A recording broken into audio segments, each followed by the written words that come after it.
स्नान करने का ढंग भी आपका अच्छा होना चाहिए। बाथरूम में प्रवेश कर गए, 1 घंटा से कुंडी बंद की स्नान कर रहे हैं, ये भी तरीका गलत है। दूसरे आदमी लाइन में लगे, दरवाज़ा खटखटाते तो कहते थोड़ी देर और रुको। आखिर उनको भी कहीं जाना है, फटाफट स्नान कीजिए, निकलिए। कितने लोग बाथरूम में गए और 2 मिनट में निकल गए, ज्यों तो पानी डारी ने आधी पीठ भिगवई नहीं करी, बाहर आएंगे घिन हो गए स्नान। ये कौन तरीका है?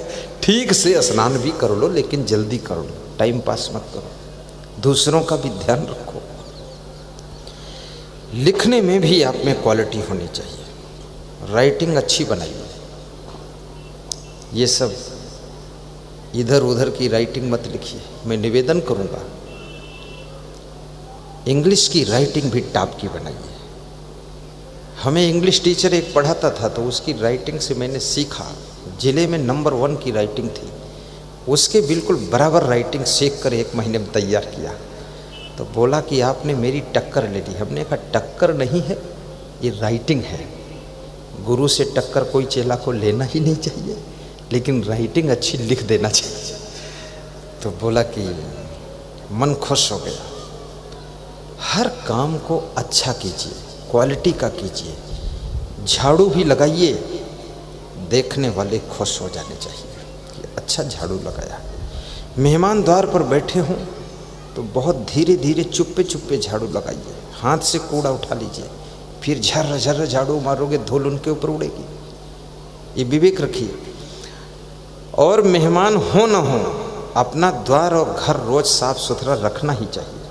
जिसके घर में गंदगी नहीं, द्वार पर गंदगी नहीं, कपड़ों में गंदगी नहीं, दांतों पे गंदगी नहीं, और जिसके चप्पल जूतों में गंदगी नहीं, जिसकी गाड़ी में गंदगी नहीं, याद रखना लक्ष्मी उस पर विशेष कृपा करती है, वहां गरीबी कभी नहीं आती है।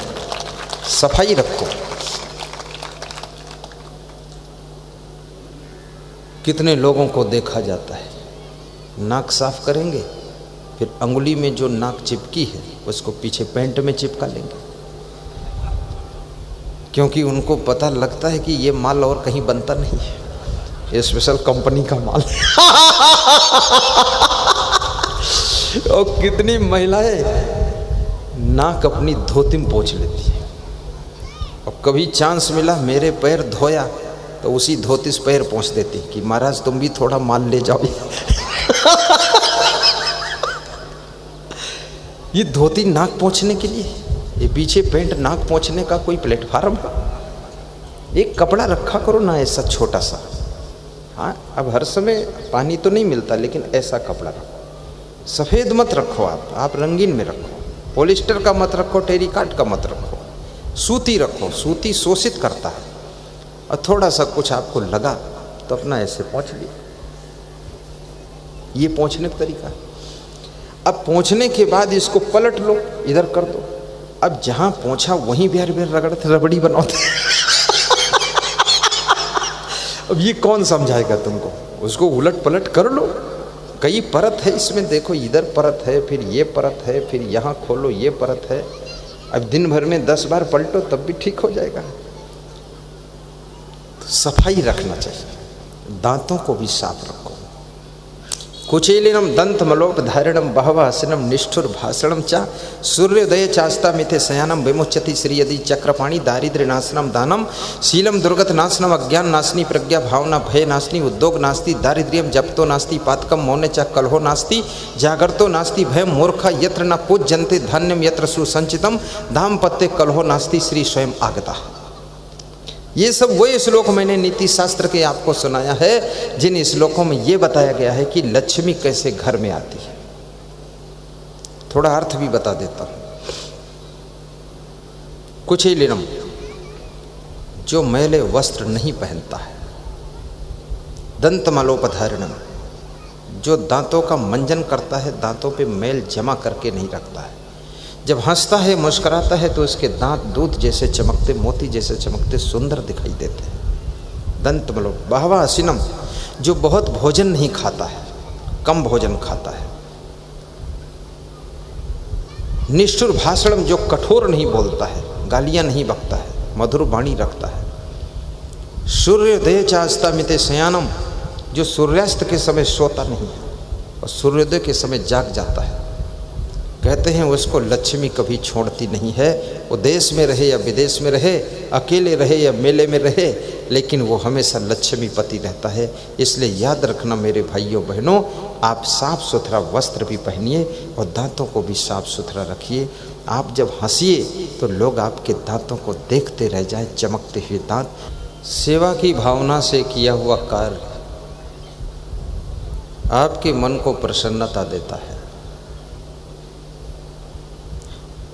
और गुस्सा में किया हुआ कार्य आपके मन को टेंशन और चिंता देता है। सेवा का भाव जागृत कीजिए और ये भी याद रखना, निष्काम सेवा कीजिए। आप यदि अपने बेटे की सेवा कर रहे हैं तो बेटे से कुछ भी पाने की आशा मत रखिए, क्योंकि उम्र बढ़ने के बाद बेटे का मन कैसा बदलता है, क्या होता है, कुछ पता नहीं। आप अपनी बेटी की सेवा करते हैं, आशा मत रखिए कि ये कुछ मेरी सेवा करेगी। कर भी सकती और नहीं भी कर सकती है। और निष्काम कर्म का फल भी मिलता है। श्रीमद् भगवत गीता में श्री कृष्ण भगवान ने निष्काम कर्म करने पर जोर डाला है। समाज की सेवा करना हो या जनता की सेवा करना हो या परिवार की सेवा करना हो, लेकिन तुम्हारी सेवा निष्काम भाव से होना चाहिए।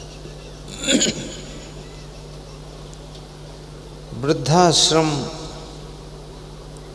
सबसे ज़्यादा गुजरात में है, फिर वृद्धाश्रमों की संख्या महाराष्ट्र में भी ज़्यादा है। उत्तर प्रदेश में बहुत कम वृद्धाश्रम है और ये उत्तर प्रदेश का बहुत बड़ा सौभाग्य है कि अपने अपने घर के वृद्ध को अपने अपने घर ही में सेवा कर लो। उनके लिए वृद्धाश्रम बनाने का क्या काम है? जब आप अपने घर के वृद्ध की सेवा अपने घर में नहीं करते हैं तो आपके घर के बूढ़े सब एक वृद्धाश्रम में इकट्ठे होते हैं। और याद रखना, बूढ़ों को केवल भोजन नहीं चाहिए, बूढ़ों को केवल कपड़े नहीं चाहिए, बल्कि आपके बूढ़े माँ बाप को, बूढ़े सास ससुर, बूढ़े दादा दादी को आपको देखने की भूख रहती है, आपके पास बैठने की भूख रहती है। और जब आपके पास वो बैठ लेते हैं और देख लेते हैं, उनका बुढ़ापा धन्य हो जाता है। तुम उनको वृद्धाश्रम में डाल दोगे तो वहाँ वे आपकी याद कर कर के जल्दी मर जाएंगे। इसलिए उनको अपने घर ही में रखो।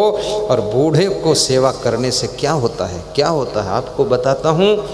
तुम मंदिर में भले पूजा करने न जा पाओ, तीर्थ में नहाने न जा पाओ, लेकिन जो वृद्ध हैं, असहाय हैं, कमज़ोर हैं, निर्बल हैं और जिन्होंने आपको बचपन में पाला पोसा है, उनकी जब सेवा तुम करते हो तब तुम्हें चारों धाम में स्नान करने का फल प्राप्त हो जाता है। इसलिए उनकी सेवा करो।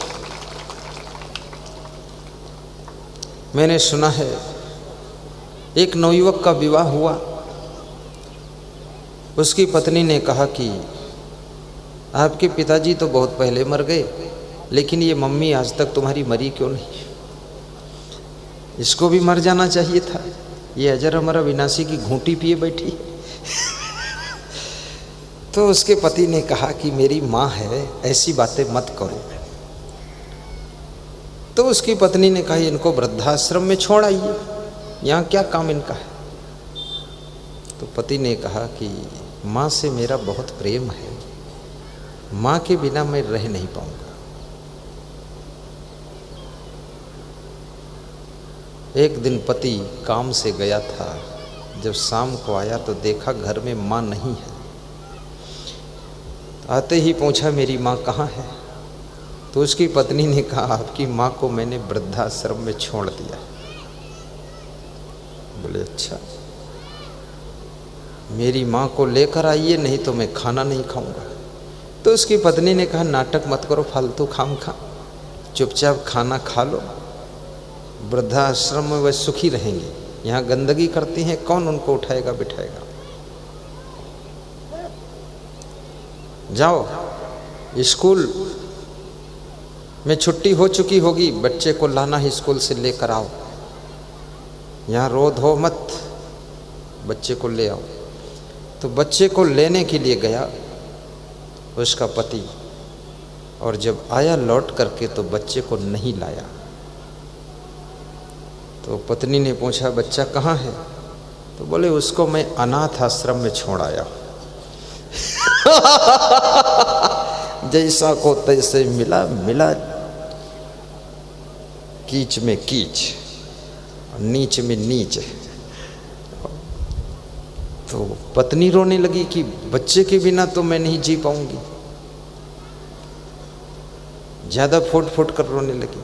बोले तू बच्चे के बिना नहीं जिएगी, मैं माँ के बिना नहीं जीऊंगा। यदि तू मेरी माँ को ले आए तो मैं तेरे बच्चे को फिर ले आऊंगा। तो उसकी पत्नी वृद्धाश्रम जाकर 2 घंटे में माँ को लाकर घर में बिठा देती। वो कहा मेरे बच्चे को लाओ तुम। वो गया और 5 मिनट में बच्चे को लेकर आ गया। पड़ोसी के घर में ले जाकर बिठा दिया था, अनाथ अनाथ आश्रम नहीं ले गया था। बोला इतना जल्दी ले आए? बोले पड़ोसी के घर बिठाया था, क्योंकि बच्चा तो मेरा भी है, मैं अनाथ आश्रम में कैसे छोड़ सकता हूँ, लेकिन तुमको सिखाने के लिए मैंने पड़ोसी घर छोड़ दिया था। तो इतनी देर में तुम तड़फ गई, तो जिस माँ ने मुझको जन्म दिया है उसको वृद्धाश्रम छोड़ोगी तो मैं कितना तड़फ जाऊंगा, ये भी सोचना चाहिए।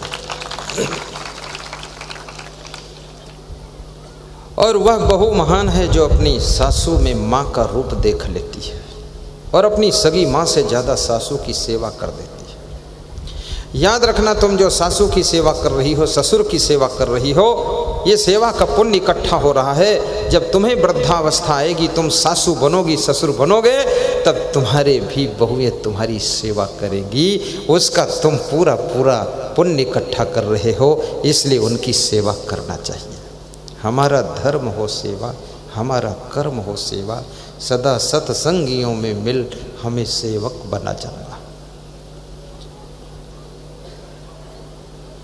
और अपने घर में भजन कीर्तन करने की मैंने आज प्रेरणा दिया है। यहाँ साहित्य की दुकान पर एक पुस्तक बिक रही जिसका नाम भजनावली है। उस भजनावली पुस्तक में जितने भजन में गाता हूँ 100-150 वे सब भजन छापे गए। आप उसको ले करके याद कीजिए और अपने घर में भजन थोड़ा शुरू कीजिए। उससे बीमारियां भी कम होंगी और घर में आपस का संगठन भी बढ़ेगा, प्रेम क्षमता बढ़ेगी। और ये भी याद रखना सज्जनों और देवियों, अपने घर में कलह कलेश मत बढ़ाइए, राग द्वेष मत बढ़ाइए। किसी से भूल चूक हो जाए तो उसकी बात को भुलाइए और उसको क्षमा भी कीजिए और उसको अच्छी राह पर चलने की प्रेरणा भी दीजिए। परिवार में क्षमा करना बहुत ज़रूरी होता है। और कुछ ऐसी किताबें भी पढ़ा करो जिससे आपके मन को शांति मिले। यहाँ साहित्य की दुकान पर, शायद दुकान यदि लगी होगी, एक जीने की राह पुस्तक है, एक सुख की खोज पुस्तक है, एक बरसे कम्बल भीजे पानी पुस्तक है, और ऐसी कई पुस्तकें हैं जिनकी एक एक लाइन बड़ी महत्वपूर्ण है। उनको खरीदिए और पढ़िए, अध्ययन कीजिए, टाइम मत पास कीजिए। अपने घरों में ये हीरो हीरोइन और सांप बिच्छू घोड़ा गधा के फोटो मत लगाइए। अपने घर में अपने पूज्य माता पिता का फोटो लगाइए। अपने घर में आप कोई महान पुरुष का फोटो लगाइए, गुरु जी का फोटो लगाइए। उससे क्या होगा, तुम्हारे घर में भूत प्रेत का प्रवेश नहीं होगा और घर में शांति बनी रहेगी। महान पुरुषों का चित्र लगाना चाहिए। अपने स्वास्थ्य का भी ध्यान रखना, बहुत बीमार मत बने रहना। कितने लोगों को देखा जाता है हॉस्पिटल जा करके पूरी जांच करा लेते, कोई रोग नहीं निकलता है। घर के लोग हैरान हैं कौन सा नया रोग है जो मशीन भी नहीं पकड़ पा रही है। ना सोनोग्राफी में आ रहा, ना एक्सरे में आ रहा है। और हर समय ये पड़े पड़े सड़ता रहता है, बताता है यहाँ दर्द वहाँ दर्द। जो व्यक्ति काम नहीं करेगा उसके शरीर में मीठा दर्द शुरू हो जाएगा। जो ज़्यादा मीठा खाएगा उसके शरीर में मीठा मीठा दर्द शुरू हो जाएगा। और जो व्यक्ति ज़्यादा आराम करेगा उसके तो हड्डी में दर्द शुरू हो जाएगा। और जो व्यक्ति याद रखना हंसेगा नहीं, उसके जॉइंटों में दर्द जल्दी शुरू हो जाएगा। और ये भी याद रखना, जो व्यक्ति टेंशन बहुत करेगा उसको शुगर की बीमारी ज़्यादा होने की संभावना हो जाएगी। और जो व्यक्ति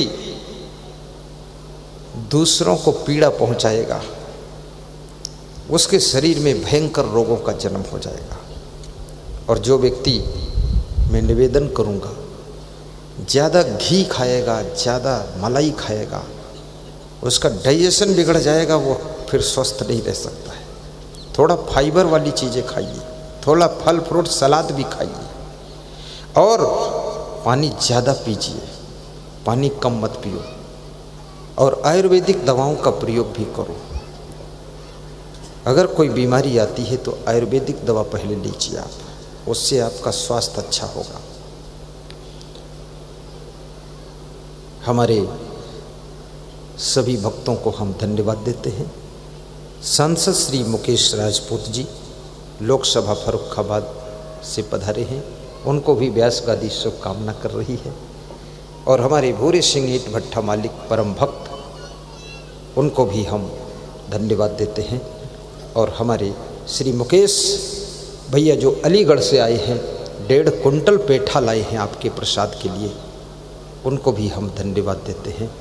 और हमारे ये अखिलेश राजपूत जो कि इस गांव के प्रधान हैं, अभी मैं उनसे पूछा नहीं कि आपका कैसे मन हुआ मेरा सत्संग कराऊं, अब रात में पूछूंगा उसकी भूमिका क्या रही है। एटा ज़िले में पहली बार मैं एंट्री हुआ हूँ और मुझे तो बहुत अच्छा लगा। मैं ऐसा देखता हूँ जिधर वो ज्वार बाजरा लगा हुआ है, धान खूब लगा हुआ है, और मक्का भी यहाँ लगा हुआ है, और फसलें सभी होती हैं, हरियाली बहुत है।